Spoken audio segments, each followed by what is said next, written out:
Hello, my name is Eric. I'm host talking with people. I'm here with host JC. We are going to be talking tonight about what is inside of our brains. So these are some general type of questions that I want to explore more, and that I've asked before is the question about how you visualize numbers and letters in your head. And most people visualize them one way or another. They imagine, for example, higher numbers being either above or possibly forward, or they might have a different kind of up and down kind of organizational scheme like I do in my head. It kind of goes up and then down and then up and then down, like that. And then I don't know if I've ever asked you that question before, JC, but let's start with that. Have I asked you about your mental numbering system before? I don't think so. No. Okay, so close your eyes and picture 1 through 10 in your head. Go think to yourself, okay, I'm going to picture 1 through 10. I'm going to picture first, in fact, I'm going to picture 1 through 100 in my head. How does it laid out in your head? So first do 1 through 10, then do 1 through 100. Okay. It's laid out like a book. Like I'm reading. Well, 1 to 10 is a little bit different. 1 through 10 comes to me because I think it's because it's less numbers, almost comes to me like I'm reading specific words. So it's almost like my eyes are scrolling over a sentence, 1 to 10. And then So 1 it's left through to right? 100. Is it left to Yeah, right? it's left to right. It's left to right. Now, do you see all 10 at once, or do they come into focus one at a time? They come into focus one at a time. Like if when you're reading a book. If I were to ask you to visualize the set 1 through 10, would you zoom out of it, or would you have a different visualization? I zoom out. Okay. And then so that one is left to right. What about 11? Does it keep going left to right? Yeah, but it starts a new line. Like it's almost like seeing like a number chart. Like the exact way you'd see like numbers in like a classroom or something. Like 1 to 10, and then the next line 11 to 20, and then the next line, so on and so forth. Interesting. I think it's because you probably experience those symbols first and foremost as sensory experiences rather than as experiences of meaning. And then you built the meaning on them. Whereas I suspect that I didn't notice the symbols until I knew their meaning. They didn't register on me, probably. Possibly. That's possible. Just a random hypothesis. I have no reason to believe it other than that. I mean, I don't know if I feel like all kids do kind of know numbers already. Like, not already. What I'm saying is they just develop the concept of numbers pretty early. Before they experience school charts? Yeah, way before they experience school charts. Like 10 months, 9 months, 10 months. They kind of know. On TV then? Like numbers, like the actual numbers.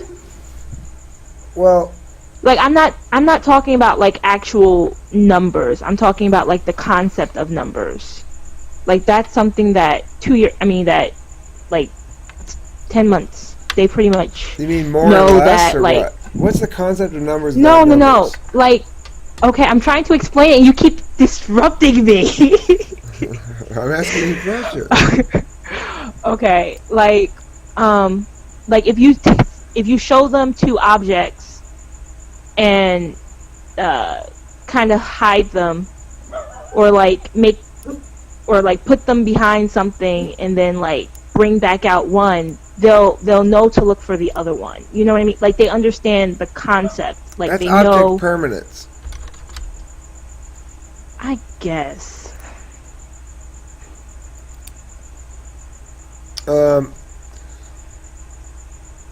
I don't know about their non-numerical understandings of math concepts. Really, that's a different, trickier issue.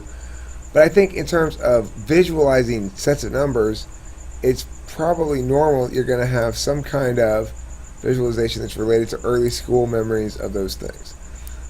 Mine is my A through Z is more related, I think, to the school chart that was above the chalkboard back when we had chalkboards. Like it would be, you'd have the letters in printing and then letters in cursive. You know what I'm talking about? Yeah, I know what you're talking about. Well, I think my letters one is related sort of to that, but my numbers Okay. are not organized like that, and because um, I think I learned it orally first with AU orally, without any visual stuff. I think my parents probably did counting stuff with me or something, you know. Because my visual layout of numbers is more like to keep things in sets of 10 basically. It's organized I mostly mean, for the purposes of distinguishing between sets of 10. is it like? I kind of, I don't know. That's kind of, I don't really understand. I guess what you're saying. Okay, well, it's because for one thing, most of us don't usually think about visualizing those kind of things until we're called upon to test ourselves on it. But I have another question for you. When you're reading a book, like let's say you're reading a fiction book, have you ever? Do you think of a fiction book that you've read that you've enjoyed a lot, or like that's a good Let's book? go for the obvious, Harry Potter. Okay, that's a good one. Right, the whole series is really good. So in that instance, when you're reading that book and you're enjoying it, what's actually going on in your head? Pictures of what's happening in the story. How clear and vivid are these pictures? I don't know because I have nothing to compare them to. Like, am I comparing, or I guess real life, Yeah, you right? got, well, like a picture in a magazine. No, it's more moving pictures like a movie. Like a movie, huh? Yeah.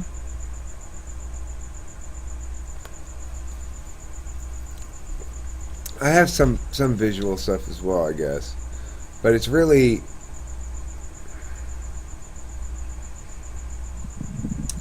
hard to look at. Like I can't make it stay still and look at it so I can say, okay, let's see, what does that place look like again? I could describe it in words. It would be like, oh, there's kind of a thing over there, and then there's kind of a this thing looking thing, and you know, Right. but it's not very specific. It's not like I could sit there and look at it in my mind's eye and then draw it on a piece of paper. Oh Not no, I very, couldn't do that not either. with detail anyway. Yeah, I don't think it's that detailed. It's kind of mushy, but it's like, but it's clearer when I'm not thinking about it. Like, if I stop for a second, or if I, like, for example, like maybe there's a word that I don't know, and I have to kind of, revert back into what word is there, or sounding out a word or something, then like it all kind of goes away. Hmm. When you were in a class, you had to memorize vocabulary stuff. Can you tell me about your? Did you ever memorize vocabulary words for a class? What about it? Well, can you tell me how you went Or like about how did doing that? Yeah, what was the process of memorization you used? Some people use flashcards, some people just use verbal repetitions. There's a lot of different ways you can memorize vocabulary words. I don't know. I I guess I just repetition. Probably just repetition. It depended on the word. Like some words were easier to just kind of sound out and memorize like the form, you know? It's interesting watching Abraham, who has TI in the fourth, and who also is uh, a lot more visual than me, and a little less. He's pretty auditory too. Really, he's pretty strong in both, but he's less visual. I mean, more visual and less auditory than me. When he struggles to remember certain vocabulary words that he's not so familiar with, he explained to me a process whereby he had to learn vocabulary back in high school to attach a visual image to the word, and that was how he was able to remember them. And sometimes that would be about what the definition of the word was, or something to be something that looked like something that the words kind of sounded like, or he described various tricks like that. But how did that help you remember like how it's spelled? Like Well, that's the point of vocabulary word. Like, no, it's to learn the meanings, right? Oh, I guess. Now, spelling words are spelling words. Vocabulary words are vocabulary words. Okay, you're right.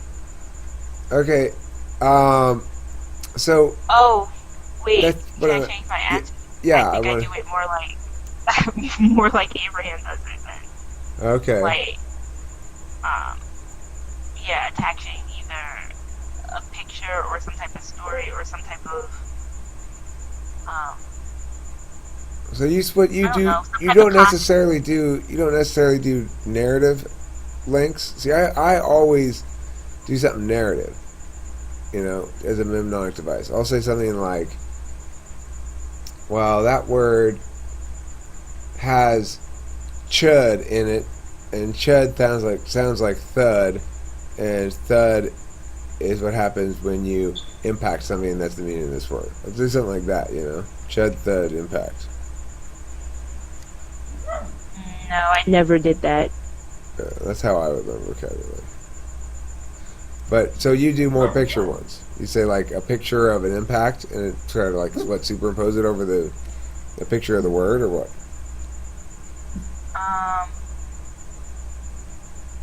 Yeah. Or an action or like a story, so that I can kind of get it in context. Unify, you got any thoughts on vocabulary, learning vocabulary, how you picture numbers, how you picture letters, and how you sort of organize the architecture of cognitive basics that one necessarily does when one's a little kid before one really knows what one's doing? Okay, what do you mean, like spelling? Okay, well, the first question is, how do you picture numbers? Close your eyes, picture number set 1 through 100. How is it laid out? How is it organized in space in your brain?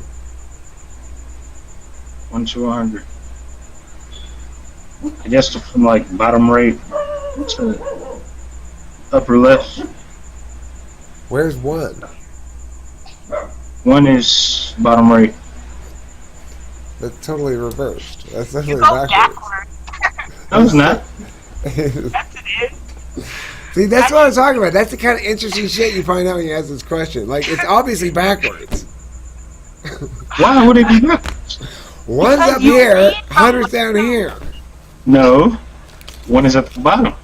Okay, well, that's... I know. That's what's cool. What world do you live in? In a normal number chart, though, one would be in the upper left-hand corner, right? My numbers aren't organized like that at all, and JC's I don't think are either. Or no, she said they were, right? Yours are like a number chart, but yours is upper left, right? Correct? Yeah, mine are exactly like a normal chart there. No, I think I'm the only normal one there. Have you ever seen a number chart with 1 at the bottom right-hand corner? Where's 2? Yes. 2 is right above it. So it right from bottom right to upper left. And then what happens when you go to the 10? And is okay, so if it's 1 to 100, it's like I just zoom in, right? Mentally zoom in to 10, which is closer to the bottom right. And then do you just keep going up, or does it change columns at some point? No, you just keep going up. Okay. Because my numbers go like this. It goes, here's 0, right? Here's 10. So you go up like this, slightly this direction, to 10. Then you go down to 20. Lacey, What? no, get away, Lacey. Then you go up to 30, and then from 30 to 40, it kind of flattens out a bit. It goes like 30, 40, 40, 50, like sheaves, like to the 100, right? And then it repeats again. It like kind kind of like a return on a typewriter. It comes back over here. It's still over there though, right? Like here's 1 through 100 right in front of me, and then all the 200 to 1,000 they go up like here. They're kind of like set over here a little bit.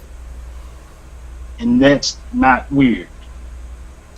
Well, and then it goes up this way to 10,000, and then it repeats. The whole cycle repeats again, like the 20,000, and then like that. I don't know why it's like that. It's always been like that for me. And I hypothesized before you got here that it's because my parents probably I learned a lot of auditory stuff before I saw it. Maybe, my guess. Maybe if you just learn auditorily, then you have no visual cue to just cause you to position it a certain way in your brain, and you have to position it some way, right? As you're trying to build these architectures in your head of like, well, how do numbers go? Keeping in mind that I was born in 1971, so it wasn't quite as much. Well, I mean, there wasn't nearly as much media, right? It wasn't like constant TV for kids and stuff like that. There was like Sesame Street and shit, but it was a little different. So my guess is, maybe they gave me like a record album that had like a 1 to 100 song on it or something. I don't know. If you learn numbers like that, listening just to a record album with 1 to 100 song, you'd have no way of organizing them except whatever you naturally come up with. Yeah, but what would you be organizing, like, if you have no visual representation of the word? Of the symbol. Like, you don't know what a 2 looks like. Well, wouldn't it just be organized the same way? I don't know. Okay, but let's say this. Let's say you are introduced to the numbers one at a time, okay? 1 through 9, 1 through 10. You're introduced to that set, which is why that one's right in front of me, right? Like that's where it starts. 1 through 10. All right, here we go.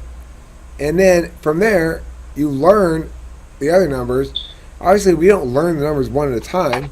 We realize, 11 is a 10 plus a 1, Or you go, okay, so all the other numbers are just 11 or 21 or 31 or 51 or 61. When you get to 99, then you go back to add another number. So you go 111, 1111, right? Why do you add 0? What about it? Why is it even in your mental picture? It's not. You start at 0. It doesn't start at 0. Oh, okay. Okay. It goes 1 to 10, and then on and on and on. My 0 is like below the horizon. It's not the bottom. What about dates? Dates, I think I view like a calendar. Pretty much just like a calendar. And I think it's because I learned dates later. I think it's the earlier you learn something, the more chance it's going to be kind of screwy in your head. Is what I suspect.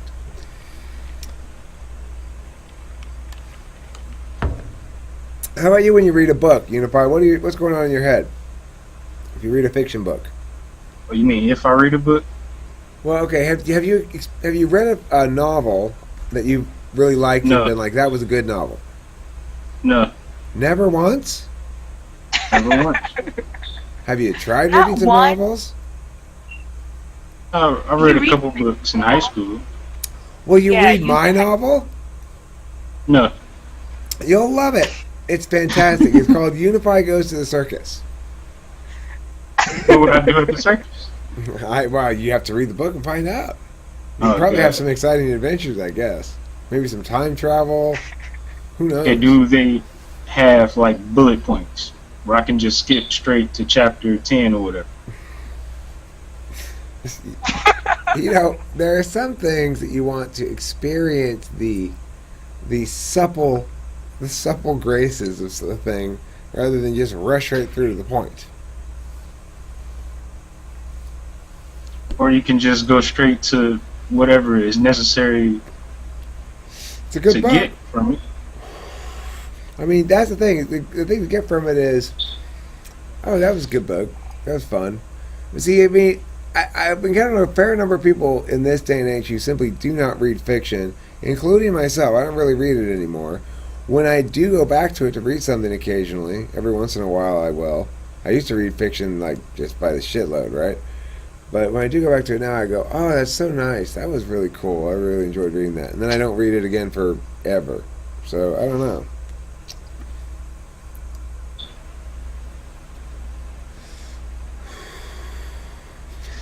It's a way of So incorporating magic. how do you picture nonfiction books? Do you picture them, or is it just taking in information? That's a good question. What I immediately leap to when you say nonfiction is stuff that I read on the internet about this theory or that theory or stuff like that. I feel like even that stuff I see in stories. I'm always trying to relate something back to real life. Yeah, me too. I don't know what I see in my head when I read this stuff. It depends how what kind of engaged I am with it. A lot of times, I don't know. I gotta think. I gotta try and see next time. That's a good question.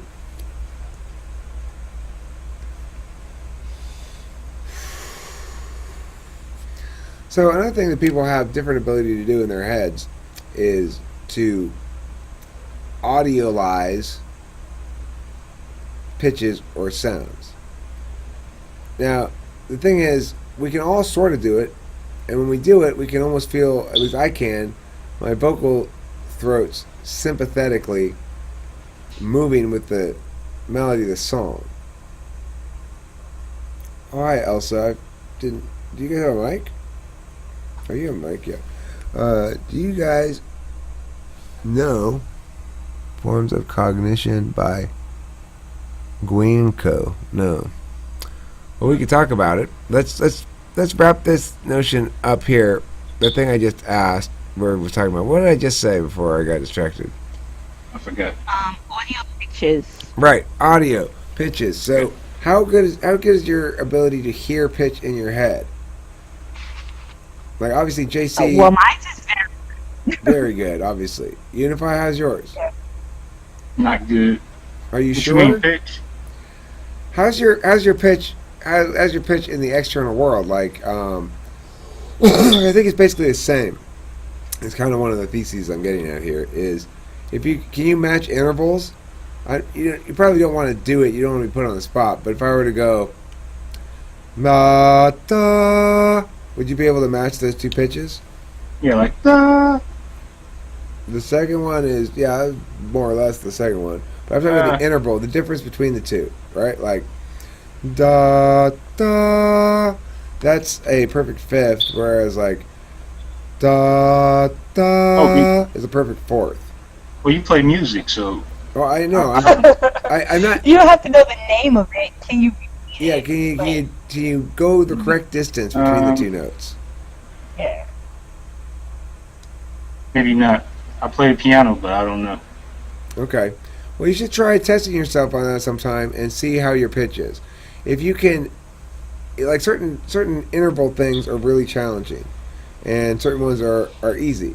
Most people can sing the intervals correctly. Yeah, people can sing the intervals correctly to like "Mary Had a Little Lamb."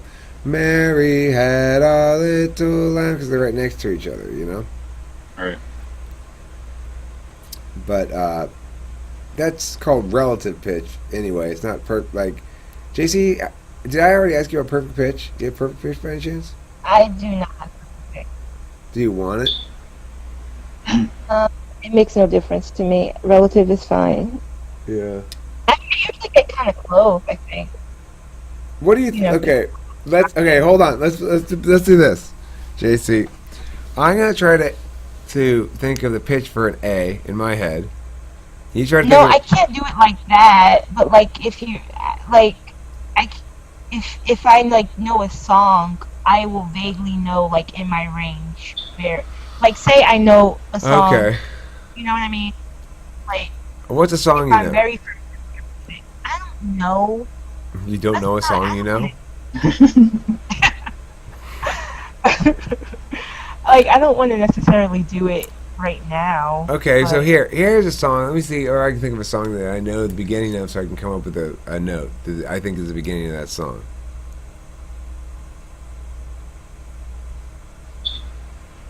I usually know like where in my vocal range it kind of falls. Is usually how it happens. Like in octaves. No, like I know how it feels to sing like if I'm used to singing a song over and over, I know kind of where that song starts. I mean, I'm not saying it's going to be perfect because I do not have perfect pitch by any means. I'm just saying when you practice something over and over, you kind of know how it feels. Like I can feel where it is in my vocal cords, like in my Right. in my range. How much you got to strain to get up to the top notes of it or whatever. I was just trying to think. Right. I was trying to sing Russ and Steven in my head. The pitch I came up with, I don't know if it's the accurate one or not, is Russ and Steven delights in delivering cheese every day. And the dairy, I don't know if that's the right pitch or not, though. Nah, it seems like that's B flat. I think that's B flat. Nah. Does that sound like B flat to you? I have no idea. Nah. I gotta find out if it's B flat. Let's find out. Nah.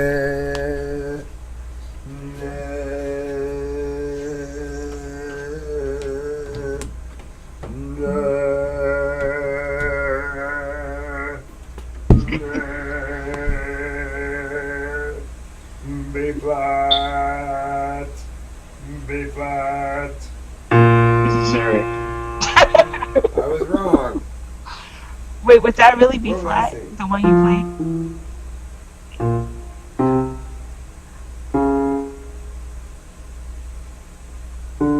I think I was singing a D, maybe.